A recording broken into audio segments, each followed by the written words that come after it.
Assalamualaikum warahmatullahi wabarakatuh. Jumpa lagi di channel Gading Prima Dinata ya. Bagaimana kabarnya teman-teman semuanya? Tentu dalam keadaan sehat, semangat terus, bahagia bersama orang-orang yang Anda sayangi. Yang baru menemukan channel Gading Prima Dinata ya, mohon dukungannya, keikhlasan hati dengan cara like, komen, share dan subscribe agar saya lebih bersemangat untuk membuat video-video yang tentunya menarik, menghibur dan bermanfaat. Yang sudah mensupport ya, mendukung sampai sekarang, saya ucapkan banyak terima kasih. Baiklah, pada kesempatan video kali ini saya akan memperlihatkan ya sebuah fakta ya. Ini maksudnya bukan merendahkan, tapi ini adalah sebuah fakta yang perlu saya ketahui dan perlu teman-teman ketahui juga terkait kebudayaan ya yang ada di Malaysia kalau dibandingkan dengan Indonesia, terkait olahraga ya, terkait semuanya ya.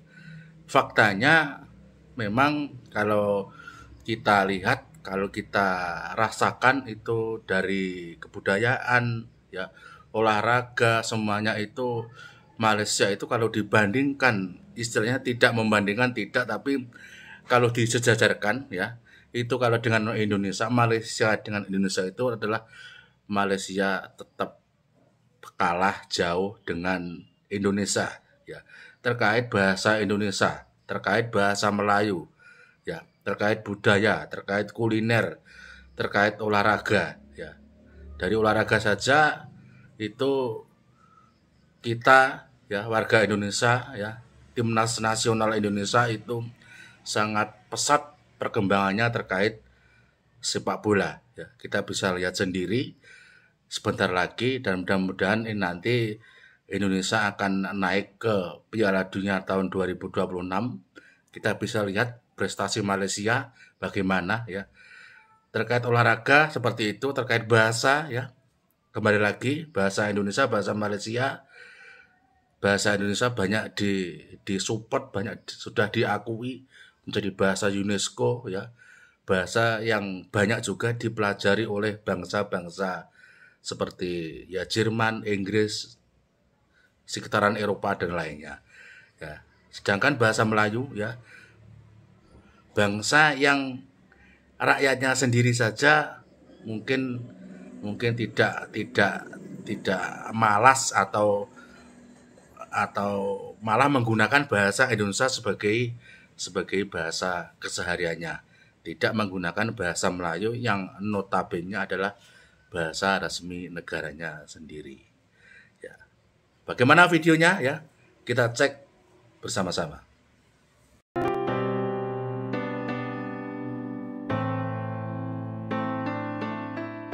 Mereka, Kim Pan-gon, mengakui kalau mereka itu tidak bisa tidak memang harus meniru Indonesia ya. Sesuatu yang selama ini tidak mau mereka akui kalau mereka itu bangsa peniru. Cuman ada masalah juga ketika mereka ingin meniru Indonesia. Jadi mereka nggak punya modal untuk itu gitu. Sampai tadi mereka nggak sadar diri. Mereka nggak punya pemain diaspora dengan semangat nasionalisme seperti kita. Itulah cuplikan Bang Win Wandur yang biasa ceplas-ceplos bila membahas mengenai kaum Melayu Malaysia. Tampaknya, Malaysia mau meniru langkah Indonesia dalam mengembangkan sepak bola. Tapi mereka tetap akan sulit melakukannya karena tidak memiliki diaspora sebanyak Indonesia. Bang Win juga menyebut kaum Melayu negeri kasino tersebut sebagai waham wangsa. Maksudnya adalah kaum yang suka berpikiran tak normal atau di luar akal sehat. Jadi selain biasa disebut sebagai Melayu palsu atau Melayu British, kaum Melayu negeri kasino juga mendapat julukan waham wangsa. Sebab kaum Melayu Malaysia memang suka berpikiran aneh, sehingga mereka sering bertengkar dengan netizen Indonesia dalam banyak hal. Semua itu disebabkan oleh pendidikan yang mereka terima dan propaganda yang dilakukan pemimpin Melayu Malaysia. Kaum Melayu Malaysia selalu menganggap diri mereka sebagai bangsa yang besar dan hebat. Lihat saja betapa luasnya peta alam Melayu yang mereka buat. Dan hal itu benar-benar mereka yakini, sehingga ilusi tersebut seolah-olah merupakan realitas. Jadi, jangan heran pula bila Perdana Menteri Ismail Sabri pernah menggambarkan besarnya diaspora Malaysia.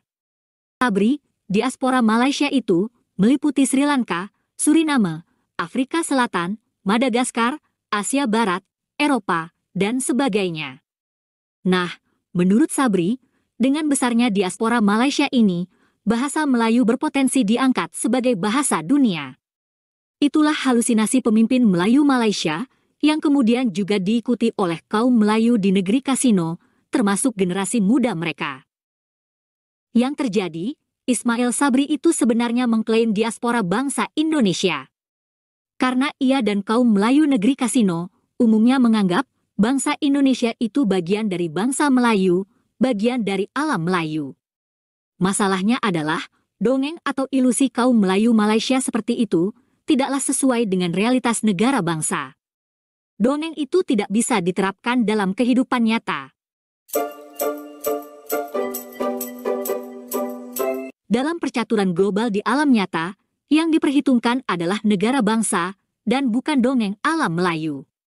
Jadi halusinasi kaum Melayu Malaysia seperti itu mungkin untuk menghibur diri, biar terlihat hebat. Nyatanya, negara bangsa yang selalu diperhitungkan.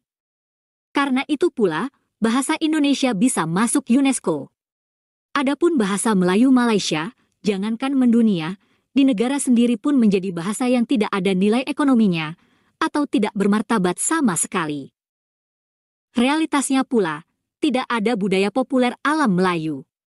Yang ada, dan berkembang pesat, adalah budaya populer Indonesia, seperti musik, lagu, sinetron, dan film. Adapun budaya populer Melayu Malaysia sendiri, tampaknya kurang berkembang atau tenggelam. Jadi, antara dongeng dan realitas, sungguh berbeda. Bahkan dalam urusan lomba ratu atau putri kecantikan dunia pun berkaitan dengan negara bangsa. Karena ia dianggap pula mewakili negara. Misalnya, baru-baru ini Harashta Haifa menjadi juara Miss Supranasional 2024. Bagaimanapun, hal itu juga memperlihatkan prestasi anak bangsa. Negara seperti Thailand sudah pernah memenangkannya. Dan bukan berarti Malaysia tidak mengirim wakil dalam ajang ini. Malaysia pun mengirim Andriana Sally Haron. Ia berasal dari Sarawak, dan sebelumnya menjadi pemenang Ratu Kecantikan Malaysia tahun ini. Tapi tampaknya ia kandas di ajang internasional tersebut, dan tak masuk 25 besar. Prestasi Malaysia tertinggi adalah juara kedua pada tahun 2020.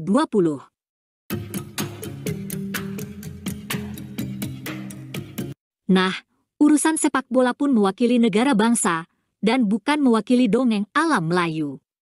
Di sini pula akan terlihat bahwa Ismail Sabri tadi hanya mendongeng. Ia membual bahwa Malaysia punya diaspora di seluruh penjuru dunia. Tapi nyatanya, Malaysia sulit mencari pemain sepak bola dari diaspora mereka. Berikut ini adalah video dari Bang Win Wandur yang membahas sikap kaum Melayu Malaysia yang aneh mengenai sepak bola dan juga budaya. Itu makanya kita sebut selama ini dengan waham wangsa. Nah, tapi kali ini akhirnya ya, meski malu-malu, mereka melalui pelatih tim nasional mereka, Kim Pan-gon, mengakui kalau mereka itu tidak bisa tidak memang harus meniru Indonesia ya. Sesuatu yang selama ini tidak mau mereka akui kalau mereka itu bangsa peniru, tetapi apapun yang terlihat bagus di negara kita mereka ingin menirunya gitu. Ya kalau namanya budaya, terus sejarah apa yang mereka belokkan untuk ini ya mereka itu sudah umum ya. Tapi yang lain ya mulai dari olahraga, misalnya ke Olimpiade, mereka yang benar-benar buluk kostumnya. Mereka iri dengan kostum Olimpiade kita, ya, kostum Olimpiade kita yang canggih, yang keren gitu, yaitu mereka iri, mereka ingin itu meniru. Dan itu sama juga yang lain-lain, dan kali ini sepak bola ya, meskipun mereka itu tinggal sombongnya aja sekarang ini, tetapi tidak ada kabar baik dari sepak bola mereka. Kali ini Kim Pan-gon mengatakan bahwa sebaiknya kita Malaysia itu memang meniru langkah Indonesia gitu. Ya, meskipun mereka tetap sombong, ternyata mereka sudah yang waras di sana seperti Kim Pan-gon ini sudah melempar bendera putih. Mereka mengakui kalau langkah kita dalam mengejar prestasi tim nasional dengan memanggil pemain-pemain keturunan kita itu adalah langkah yang tepat gitu ya. Mereka meskipun menghina kita ya, katanya tim nasional Hindia Belanda lah, tim Belanda versi light segala macam, tapi mereka sendiri itu kan tim imigran, bisa dikatakan Malaysia itu adalah tim imigran gitu, karena banyak dari pemain naturalisasinya itu tidak memiliki akar Malaysia ya, hanya pemain-pemain yang sudah lama di Malaysia kemudian mereka naturalisasi yang bermain di klub-klub lokal mereka gitu. Nah, jadi kali ini akhirnya Kim Pan-gon mengakui mereka ingin meniru langkah Indonesia karena katanya tidak realistis kalau meniru seperti Jepang ataupun Korea yang memang sistem pembinaannya sudah bagus dari awal gitu. Itu tidak mungkin mereka tiru. Kalau menurut istilah Malaysia itu akar umbi, itu akan terlalu lama gitu. Nah, cuman ada masalah juga ketika mereka itu seperti kata Kim Pan-gon ingin meniru Indonesia. Jadi sama seperti mereka ingin meniru kita secara budaya, kemudian klaim-klaim budaya kita, klaim sejarah kita, karena mereka nggak punya materinya, mereka nggak punya modal untuk itu gitu. Sampai mereka mengakui bahwa Malahayati itu pahlawan Melayu segala macam gitu ya, dan Melayu itu mereka identikan dengan Malaysia lah Melayu yang sesungguhnya gitu. Tapi mereka nggak mampu gitu. Mereka ingin Borobudur seperti budaya Jawa itu nggak ada. Mereka cuma punyanya Lembah Bujang yang kalau di sini dengan Candi Sambisari aja ya, kompleks Candi Sambisari yang ada di Jogja aja itu kalah gitu. Jadi nggak mampu mereka itu untuk meniru kita. Dan itu juga yang terjadi dengan sepak bola mereka gitu kan. Mereka ingin meniru pemain grade A. Mana ada mau pemain grade A yang main ke Malaysia gitu. Mereka nggak punya nasionalisme, mereka nggak punya rasa bangga sebagai orang Malaysia, orang di luar itu. Beda dengan orang Indonesia yang dibesarkan tumbuh dengan kebanggaan sebagai orang Indonesia. Seperti kita dengar bagaimana Saint Patinama mengatakan, kan, saya ini bukan nggak ada katanya, nggak ada gegar budaya, nggak ada kalau gegar budaya itu kalau bahasa Inggrisnya cultural shock. Ya, culture shock gitu nggak ada katanya. Kami juga orang Indonesia, bahasa aja yang belum bisa katanya. Kami dibesarkan dengan nilai-nilai Indonesia katanya. Kami makan makanan Indonesia. Kami itu bukan orang asing, kami itu cuma orang Indonesia yang kembali ke sini, kata Saint Patinama. Semangat seperti itu nggak ada di diaspora Malaysia gitu ya. Yang apalagi yang grade A gitu.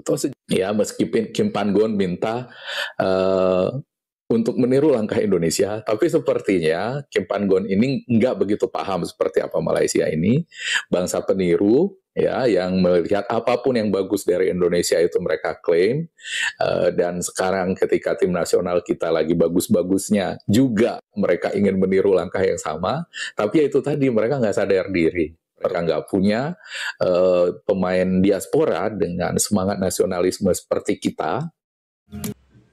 Terima kasih teman-teman sudah menonton ya. Mudah-mudahan bermanfaat ya dan menambah pengetahuan. Tunggu video-video saya berikutnya. Mohon maaf bila ada salah kata ya. Assalamualaikum warahmatullahi wabarakatuh.